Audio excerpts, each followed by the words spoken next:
a pfumeli lo wansati a n'wi nghene buluku swi cince njhani swi cince ku kereka se hanye business mara Xikwembu famba lera Hebreus 13 hoje Jesus Cristo é o mesmo ontem, hoje, eternamente. Amém. E uma quereca olhar, o Deus como vai sair, Jesus Cristo é meu Senhor, Jesus Cristo é o mesmo ontem, hoje. Mas sem não das tintin. Acho que mais tintin. Amém. Aleluia. Amém. Vou tintin agora, acho que mais tintin. Amém. Malaquias 3. Uma coisa mais que uma saia. Escolha está tintin. Subiu com o olho, escolha um bolejo. Amém. Amém. Malaquias.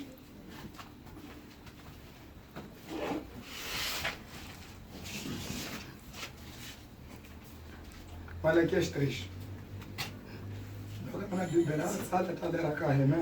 Amém. Malaquias 3, 6. Porque eu, o Senhor, não mudo. Amém. Amém. Porque mina osse. Mina Xikwembu ani cinci. Xikwembu lexi xi nga ponisa Abrahamu tolo. Xi ve xi n'wi gwela xi ku Abrahamu suka ka wena. Hi porque ka ku ni ku phahla, aka ka ku ni mavuno, aka ka ku ni nchumu ya nxaka. Ndza ku vitana ku ri u famba na mina. Xa cinca Xikwembu lexi? A xi cinci. Xi nge cinci. Loko ni wena xi ku lava nyamuntlha. Está com essa endla Abraham. Amém. Aleluia. Ani ku va yimbelela la. Ani ke fani satwalota. Satwalota nga chuka ndzhaku. Satwalota chuka ndzhaku. Wena ke. Amém. Porque se eu yimbelele.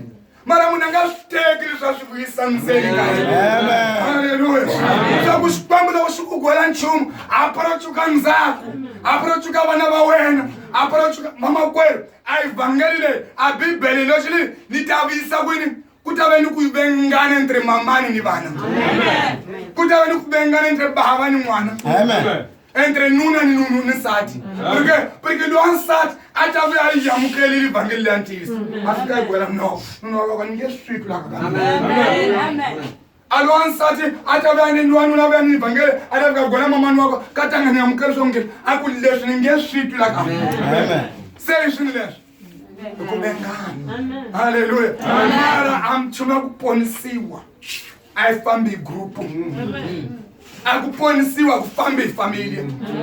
Munhu às vezes vai tshama na família la hina ni ta ni khomisa ka leswi. Hina família a Xikwembu xi viti ma família la. Xi viti mun'we.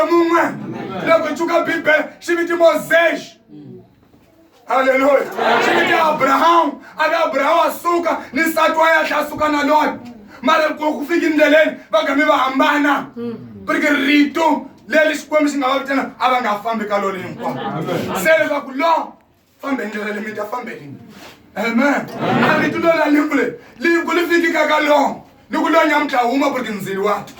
A teke nsati a teka vana a huma. Mara nsati a ku a cidade na Sodoma. Amém. Na liderança. A minha mãe é presidente do Conselho Municipal. Você é a primeira dama da cidade. Você para com uma. Não perderá uma privilégio. E a primeira dama não perderá a escolta. Não perderá a saudação mahala. Não perderá a casa protocolar. Amém. Aleluia. Não importa. Só para o outro canto. Ukujuka ndzhaku so kambala tsuka leswi swi nga ri na swo misaveni. Haleluya. Swi nga mu khoma a za vona a ku ni ponisiwa a Xikwembu xi la ni huma ntsutsumi le ka ganga leliya. A ganga leliya na ri vona. A ganga leyi a ku na yindlu, a ku na magezi, a ku na mati, mati na ni etlela ka air conditionate. Haleluya. Ala ni plasma, ni vona ma TV kapa, ni vona yini hinkwayo ma Go TV, ala ni vona ma Des TV, ni hambi lava nga America vo cina phambeni ka le. Mina na khena. Haleluya. Mara lo ati mina hinkwaswo na swi tshika na famba. Katanga tlhelo ya ka swona. Mara loko nsati loko a jikile a ya fana swona. Kwerhu a evangeli hi tswaliwile hinkwenu hi khuluma makumu hi tswaliwe xichuveni. Haleluya. Hi famba ka tinxaka ta hina. Mara para ku hi tlhela ka Xikwembu ulava kwenziwa. Amen. Ulava kubasisiwa. Hallelujah. Kada mwana mwana alahlantiwa. Iya kuna mati mamwana mangahlantsa ka munhu avela ka Xikwembu loko engele ngati ya Xikwembu. Amen. Hallelujah. Ngati ya Xikwembu yona inga javela. Ayi portalo mina ni joy, mina ni mudlaya, mina ni yini, mina ni famba ka tinyanga, mina ni famba ka yini, mina ni yivile. Ayi na mhaka na swona angati ya Xikwembu senyamuka ke u tiva ka ntisi lowu yini. Amen. Ayi ti preocupar swin'wana ta tona. Ti preocupar nyamu. Amen. Hallelujah. Amen. Eli loko mi twa rito mu nga yini mu nga tinonumisi ntembitsi. Amen. Eli leswi vulaka ha swona amina ni vulaka swona mara nyamuntlha vanhu ola ku tekerekeni nyamuntlha vola ku je ku ni vamakwerhu va ta ku xaxana. Hallelujah. Vanhu vamakwerhu mu nga tene ni greje ku nyamuntlha ku tiva vamakwerhu va xaxana. Hallelujah. Amen. Amani leswi tana ni kerekeni landzani podi mungati nambe ka yindlu leyi hanya no vutomi la kwenziwa. Amen. Leli mundzuku wena ni vana va wena nga ta vona naka ila nga heriki mundzuku ba wena mamono mu nga ta vona naka avanhu va swi lava ku vona bava vona un'wana va swi lava ku vona mamani wa yena va nga fa epurisi vanhu va mbaki nyangeni va ku yini va ku va kota hi marito a ta huma ka nyanga leyi mama a nga ni gwela nchumu xa ku xi nga ta ni pfunaka. Hallelujah. Mama a nga ni pfuna u ta ni gwela porque ku ni nchumu ndzeni ka yena. Hallelujah. Xi mi lava ka hani komunyawo ni munhu luya mara vamakoni va mina a loko hi nga khomi rito leyi hi fambe hi loko a ndlela ya ku tlhelela ka Xikwembu i ndlela leyi baseke. Amen. No importa xidyoho lexi u nga toli na xona ma xi pfumela ku hlantswiwa pfumela ku hundzuka epurisi bibele leyi i li lava nga twa rito la Xikwembu kato vele se leswi hi nga twa rito leyi va pfuka va gola Pedro hi nga ku yini Pedro. Amen. Hundzukani n'wana n'wana. Amen. Ava khuvuriwa hi Yesu Kriste para ku rivalela ka swidyoho mi ta amukela a nyiko nga ya mavokweni ntsima. Amen. Amavokweni ntsima hi xi i mpahla ya ximoya a kereka leyi khulumaka yo hi khulume kereka leyi nga ta wutleleliwaka leyi nga ta tlhanganaka na yini ni Jerusalem. Hallelujah. Leyi nga ta tlhanganaka ni eternity epurisi bibele nga lereko ili hinkwavo lava endlaka swa ku biha va ta sala endzhaku mara amlovokazi nununa wako vele tani epurisi a vana va Xikwembu a loko va twa hungu lo ngeleni u khanga u vona a ha tihlwerisela o hundzuka tlaku hosi wa hlwela. Mina misava leyi se ni vengile a misava leyi se ni tsandzile a ku na xa xinene ka mi ka misava leyi a loko a kota mfumo we kamba ni ta rhula mara nyamuntlha munhu a nga preocupadi ni mfumo wa Xikwembu. Nyamuntlha nga o preocupadi a nga ku hanyisiwa nhloko u ya ku hanyisiwa nhloko para munhu lwana u tlha u twa nhloko. Amen. Hallelujah.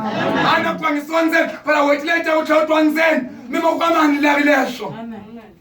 Mina na ku tshama ndhawu leyi ku nga ni vutomi le ka mahera lani nhloko yi taka yi nga ha vavi kambe lani mavabyi ma ta va ma ka ma nga ni ko kambe lani ka mina ku ta va ku nga na tiholova vanhu va ta gerexa hi ku mina nun'wa mi hi twanani para mi twanana vhiki leri mu twanana le litanga depo swi gamisaka sweswo u la ku ya ndhawu leyi nga para hi twanana pasente. Hallelujah. Xikwembu xi mi katekisini. Hallelujah. A ri tlingana lelo lela. Hallelujah. A ni swi tii kambe swi nga ve siku swi fiki ka n'wina a ni tolovelanga ku chuma lexi changani kambe xi siku la ku sangula nyamuntlha. Hallelujah. Lexi ni nga lava xona eka ka mun'wana na mun'wanyana swi ve swi nghena swa ku i swini leswi nga ka swona. Amen. Vamakoni va mina i swini leswi nga ka swona a movement wa kereka leswi swi fambelana ni ku pona ka mahika. Amen. Hallelujah. Mahika lama nga ve ma bohiwile ka xidyoho ka hinkwaswo vamakoni va mina ku la ku ni munhu nga para pona Xikwembu xi ni vana va xona nga para va pona hi wena i nompodi loko tshama u ta kerekeni vele ku ta poniwa ndyangu ku ta pona vona wa u swi lavi ke. Nompodi ncuka ku ta pona vona ku lava ku pona mina. A loko ka xokwe a Xikwembu xi vitana vambirhi u ku mi ni laveni mun'we wa vona mara loko ka xokwe Xikwembu xi lava ku ponisa munhu u ku yena wa munhu hi mina. Hallelujah. A ku ponisiwa loko a hi gurupu i mun'we Mwana mwananyani kula benkunkurila abantu boya kerekeni bani na bamwani kutala ka bona bata kerekeni tlechuma lwangule ne shakhombi nchu makamu ave venir kurila ka kuponisiwa Amém. Meus irmãos, isso aqui trata de salvação de almas. Amém. Estão a perceber? Salvação de almas não é um movimento para nós fazermos uma nova igreja. Amém. É um movimento para uma marcha. Amém. É um movimento para um caminhar santo. Amém. Para um lugar santo. Chamados por um Deus santo. Amém. As quembras são com cima. Amém. As quembras são chaca. Amém.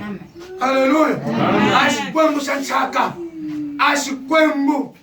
Ili woningo ala ngwani mnyama ashitsami. Amen. Shikomba shimkatikisi. Hallelujah. Amen.